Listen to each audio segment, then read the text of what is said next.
మహిళల ఆత్మగౌరవాన్ని కాపాడడమే మన కూటమి ప్రభుత్వ ధ్యేయం. డాక్టర్ గొట్టిపాటి లక్ష్మి. దర్శి మండలం రామచంద్రాపురం గ్రామంలో శనివారం శ్రీ సీతారామాంజనేయ స్వామివారి విగ్రహ ప్రతిష్ఠ మరియు ధ్వజస్తంభన కార్యక్రమంలో Darsi Telugu Desam party incharge doctor Gottipati Lakshmi పాల్గొని స్వామివారికి ప్రత్యేక పూజలు నిర్వహించారు.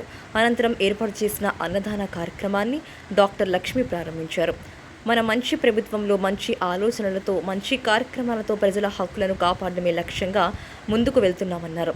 మన కూటమి ప్రభుత్వంలో దేవుని ఆశీస్సులతో ప్రజలు ఆనందంగా జీవనం సాగిస్తూ స్వేచ్ఛగా ఇటువంటి ఎన్నో మంచి కార్యక్రమాలను నిర్వహించుకుంటున్నారు. నేడు మన ప్రభుత్వంలో ప్రజల మధ్య వర్గ వైషమ్యాలు లేకుండా కుల మతాలకు అతీతంగా దైవభక్తితో ప్రజలందరూ కలిసి ఇలాంటి కార్యక్రమాలను జరుపుకోవడం ఒక మంచి సాంప్రదాయమన్నారు. ఈ సాంప్రదాయం మన కూటమి ప్రభుత్వంతోనే సాధ్యమవుతుందన్నారు.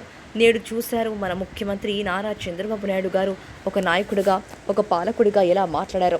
గత వైసీపీ ప్రభుత్వంతో ఆనాటి ముఖ్యమంత్రి, వారి మంత్రులు, శాసనసభ్యులు, ఎంపీలు బూతులు మాట్లాడుతూ అప్పటి ప్రతిపక్ష నాయకుడైన మన చంద్రబాబు గారిని, లోకేష్ బాబు గారిని, భువనేశ్వరమ్మను తిడుతుంటే నవ్వుకున్నాడు, ఆనందపడ్డాడు, ప్రోత్సహించాడు. కానీ మన నాయకుడు, మన ప్రజాపాలకుడైన మన మంచి ముఖ్యమంత్రి చంద్రబాబు నాయుడు గారు అందుకు భిన్నంగా వ్యవహరిస్తున్నారు. మాజీ ముఖ్యమంత్రి వర్యులు జగన్మోహన్ రెడ్డి గారి సతీమణిపై అనుచిత వ్యాఖ్యలు చేసిన వ్యక్తి తెలుగుదేశం కార్యకర్త అని కూడా చూడకుండా అతనిపై చట్టపరంగా చర్యలు తీసుకొని పార్టీ నుండి సస్పెండ్ చేశారు.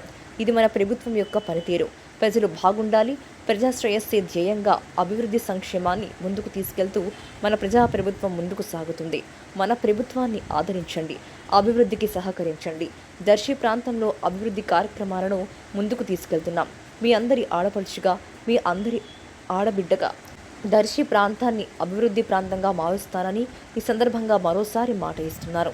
ఈ కార్యక్రమంలో రామచంద్రాపురం గ్రామ టీడీపీ నాయకులు, మహిళలు, ఒంగోలు పార్లమెంట్ టీడీపీ ఉపాధ్యక్షులు మారెళ్ల వెంకటేశ్వర్లు, మాజీ ఎంపీపీ బుడంగుంట్ల బాలయ్య, మండల నాయకులు సాని సుబ్బయ్య, చిన్న, టీడీపీ, జనసేన, బీజేపీ నాయకులు, కార్యకర్తలు, అభిమానులు పాల్గొన్నారు.